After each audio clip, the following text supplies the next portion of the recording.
અંજારમાં વેલ્સવન સબસ્ટેશનમાં 220 kV વીજ લાઇનના વળતર માટે અજાપર ગામના ખેડૂતોને આજરોજ આધાર પુરાવા સાથે રજૂઆત કરવા જિલ્લા સેવા સદન ખાતે બોલાવવામાં આવ્યા હતા.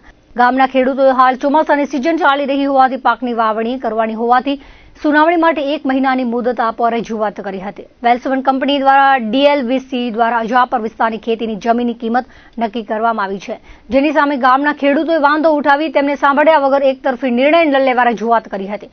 આ ઉપરાંત કંપની દ્વારા હાલ વીજ લાઇનનું કામ કરવામાં આવે છે, જેથી ખેડૂતો પોતાના ખેતરોમાં ખેતીને લગતું કામ કરી શકે તેમ છે, જેથી મોટું નુકસાન થવાની સંભાવના છે. કંપની દ્વારા લાઇન ઊભી કરાવવાની કામગીરી ચોમાસા બાદ કરવામાં આવે તેવી માંગણી અજાપર ગામના ખેડૂતોએ કરી હતી.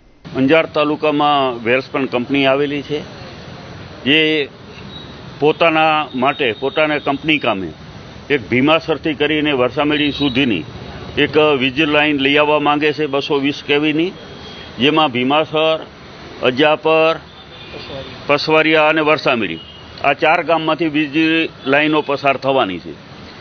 હવે વીજ લાઇનો પસાર થાય એમાંય કોઈની સામે વાંધો ન હોય, પણ એક ખાનગી કંપની છે, તો આજે ખાનગી કંપનીની વીજ લાઇનો લઈ જવા માટે સ્વાભાવિક છે કે ખેડૂતો સાથે પહેલાં સંવાદ થવો જોઈએ, ખેડૂતો સાથે અરસપરસ વાર્તાલાપ થવો જોઈએ અને ખેડૂતોને અને કંપનીએ સમજી લેવું જોઈએ.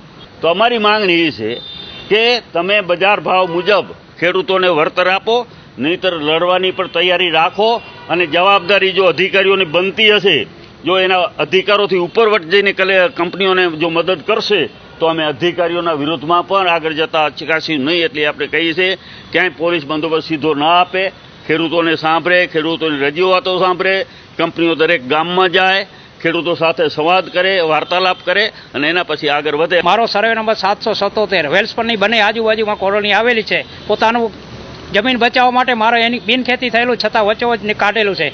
મને કોઈ જાતનું કોઈ નકશા કે કાંઈ આપી નથી. સીધી ધમકી આપી કે 7 દિવસની અંદર વળતર નહીં લ્યો તો તમારા ખેતરમાંથી કામ ચાલુ કરવામાં આવશે. આવી દાદાગીરી વેલ્સપનની ના હાલે.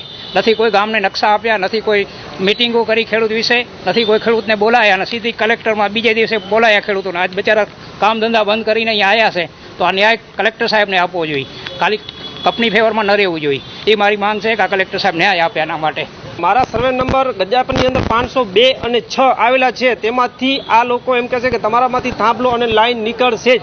હવે આની અંદર અમે કલેક્ટર સાહેબને એની પાસે અમે જે આવેદનપત્ર કે જે કાંઈ અરજીઓ અમને સૂચતું હતું ખેડૂતને તે અમે આપી છે અહીંયા આગળ, અને આગળ વિશ્વાસ છે કે તંત્ર અમારા તરફ ખેડૂતોને થોડુંક ધ્યાન દોરે અને અમારા તરફ નિર્ણય લેવામાં મદદરૂપ થાય, એ અમે સરકારશ્રી ઉપર વિશ્વાસ રાખીને આ 60 કિલોમીટર દૂરથી આવ્યા છીએ. બાકી આવી પરિસ્થિતિ અત્યારે દરેક ગામમાં છે.